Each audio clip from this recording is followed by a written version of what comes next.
Good afternoon. I'm Gregory Thoroman. I'll be presenting for you the information and data that we found concerning the 2000 Virginia lottery sales. Now, we collected data sets on all 135 Virginia counties for the year 2000 with the primary purpose of understanding the differences of lottery ticket sales within Virginia. And as such, I have assembled the data and information that may help in understanding variations in lottery sales between the counties. And very specifically at the end, I've also looked at the question concerning border counties with North Carolina and whether or not that should be a concern if North Carolina has its own state lottery. Now, we'll talk briefly about the data description and significance. Again, we collected for all 135 counties and we separated the data by various factors. Obviously the counties, the different lottery games, average income, and various other demographics. Now, there were a number of demographics that we could look across. Some were quite obvious in nature and probably aren't very conclusive. For example, population size, generally you had more lottery sales. So we looked into things that were a little bit more unique that we could break out. So we'll look at overall lottery sales by county, the sales by game and the favorite games, lottery sales by average income, the key demographics, and I'll cue in on those as we get to that slide. And then very specifically, again, the border counties with North Carolina. So in 2000, Virginia lottery sales, the total lottery sales were just under $1 billion at $972.9 million. And off to the left-hand side there, you can see it's separated by the type of lottery game. And overwhelmingly, the most popular game are scratchers at $402.2 million, followed by pick 3, pick 4 as the graph shows. I would also highlight the last one there, kicker at $6.2 million. Not a very popular game, not very large sales, so that would be one of the areas I would recommend you look closer at and do your cost, profit loss benefit of whether that game is something that you want to keep around. The map on the right, and I'll highlight this on an interactive side here in just a moment, is basically all the counties, and larger the circle, the larger the sales in that county. Now, if I can break out for you here in just a moment, we're going to go to an interactive visualization.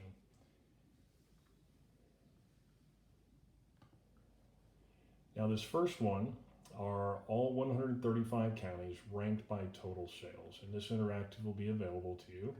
And you can take a look at, again, what are your most popular, highest sales by county. Top being Richmond City at 57.3, Virginia Beach, Fairfax, and so forth. In a different way to display the data, again, that heat map that I just brought up a moment ago, you can bring it up by area, and again, the larger the circle, the more sales. So again, Richmond City at the largest here, Henrico, down to the Tidewater, Virginia Beach, up in Northern Virginia. And then you can look at more detail, the counties that border North Carolina down here along the bottom. Again, this will be available for you post-brief. Going back to our presentation. So I want to talk a little bit about descriptive statistics with lottery game sales. Now this chart may be a little bit difficult on your visual to see, but I'll highlight for you. It basically breaks up all the lottery games from left to right.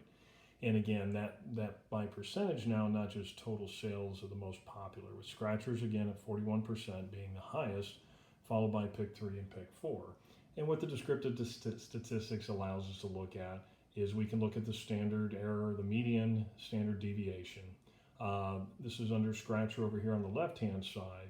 And I can see that the minimum, the smallest number in a county is 139,000 in sales and the highest of 21.6. If I go towards the middle here under pick 3, minimum 6.3 million and the highest at 25.1 million. So again, this gives us some greater detail and breakout of each one of those games and also a confidence level as we go across to look at the data. Next, I want to go into some our demographic analysis. And again, what we broke out by looking at the data and just kind of letting it lead us to what is more significant or non-significant. And we filtered out the obvious things such as large populations, number of retail outlets, metro areas, again, those generally because of population density have more sales, but there's also some more significant areas that we'll hit next. This first one is breaking out the total lottery sales by average income. Now I'll direct your attention here to this portion here in the middle, and you can see the large cluster of circles, and each one of these circles represents a county. And what we're seeing is the majority of lottery sales occur in this region, and this is by average income on the x-axis and the number of sales, total sales along the bottom on the y-axis. And what we're seeing is between 12,000 and 25,000 average income are the majority of your people who are purchasing lottery tickets. So again, an area you can kind of focus in on, take a look at demographics when opening new retail outlets and the like. Next slide. So while we looked at popular lottery games, and as we saw scratchers being the highest at 41.4%, we wanted to see if that actually fell true across all the counties, and what we realized is there is variations within this. And specifically, while scratchers is the highest overall, it's not necessarily the highest in each county. And what we found is that counties that had a larger than 26% non-white population, pick 3 was a more popular game over scratchers. And this chart over here on the right lists all 20 counties where that demographic holds true. And again, in each one of those counties, pick 3 was more popular than the scratcher. Now this is just an illustrative example of the same thing. Listed in here are the top 5 counties. And we'll see over here on the left-hand side under Scratcher, Scratcher tends to be the largest seller with the exception of, well, again, Richmond City here. And as we go into the pick 3, we see much more popular. And again, Richmond City has a non-white population of about 63%. So we see that example hold true. Now moving on to another demographic, we looked at high school completion by county. And in general, we found that if you look right here about the 70% line, and right here would be about 72%, majority of sales for total happens above that 72%. And this is a trend line showing that. So overall, there's significantly more sales by counties with a population of greater than 72% of high school graduates. Now let's look at college graduates, and we see something similar. And the main cluster we'll see right about here. So between about 6% to 30% of with counties that have college graduates between 6 and 30%, we tend to have more lottery sales. So again, as we're looking at demographics, places to open retail outlets and open various games, that might be a consideration moving forward. Now next I want to transition into talking about how we looked at the data to try to find it in a predictive manner. And we use what we call regression analysis. It allows us to understand the strength of the relationships between variables and helps in prediction in a model and whether or not they are statistically significant with some amount of confidence. And we'll talk about, and I'll define here for you in a moment, terms like R-square and p-value.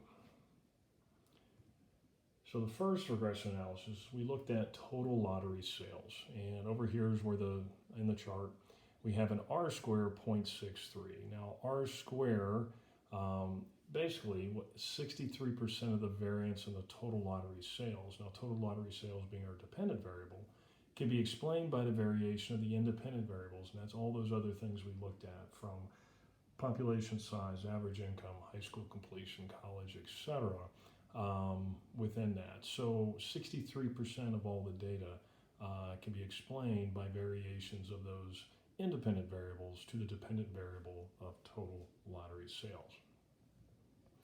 Look at it a little bit closer. We'll get into the coefficients and p-value. Now a coefficient, on average, a 1% increase in the coefficient will either increase or decrease total lottery sales by a certain margin. And this is where we can be a little bit predictive, potentially with each one of these areas. So as an example, per capita income, If we look up here per capita, 0.0006 is a coefficient, while not a large margin, but on average, a 1% increase in per capita income will increase total lottery sales by 0.006.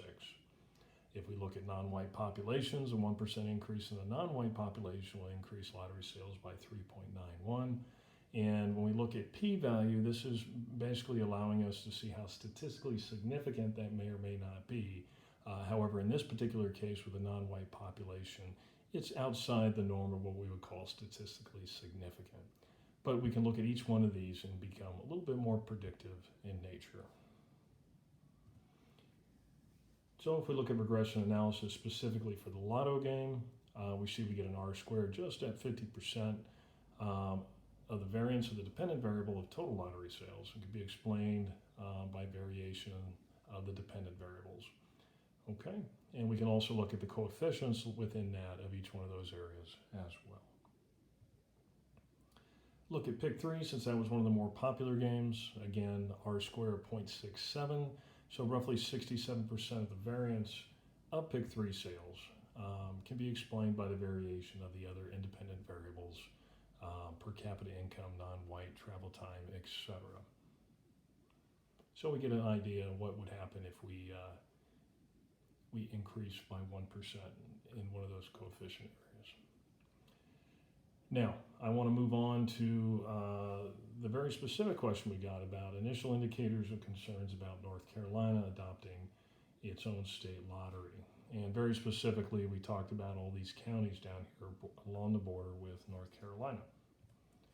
Now, we did a regression analysis of those North Carolina lottery sales.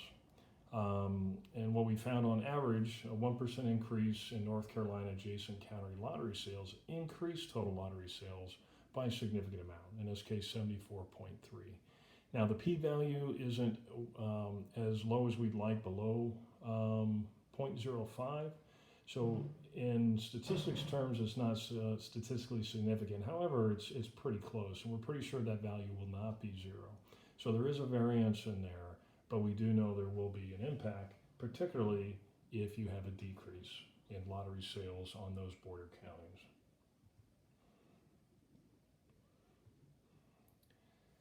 So, yes, Virginia has 15 counties that share a border in North Carolina, more than any other state.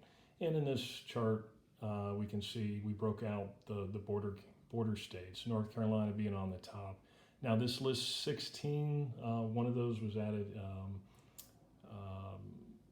that should not have been with Waynesboro, so there are really 15. But even so, you can see there are more border counties with North Carolina than any other state. And yes, should there be a concern of North Carolina starts a state lottery? I think that the simple answer here is yes. The 15 counties that border North Carolina make up over 26% of the total lottery sales statewide, a total of 251.9 million. So well over a quarter of all sales come from those counties. So logic would say if you decrease sales because North Carolina begins a statewide lottery, that overall revenue is going to decrease because there'll be fewer sales in those counties. And specifically, all those counties are broken out here on the left-hand side and their total lottery sales numbers. So in conclusion, I want to talk about some of our key takeaways. And as we saw, we looked at very specific data sets and we tried to highlight significant areas that could be used predictive in nature as well as inform. We looked at lottery sales by county, highest and lowest, and that interactive visualization is available. We looked at sales by game, the most popular, and then the demographic breakouts by county. We know that the average income, somewhere between $12,000 and $25,000, is where most lottery sales reside. And then we looked at key demographics, non-white high school grads, college grads, and then specifically, I think we answered the question of lottery sales by counties that border North Carolina and its significant potential impact. So this concludes the presentation at this time. I'd like to pause and allow time for any discussion or more in-depth view of some of our visualizations. Thank you very much.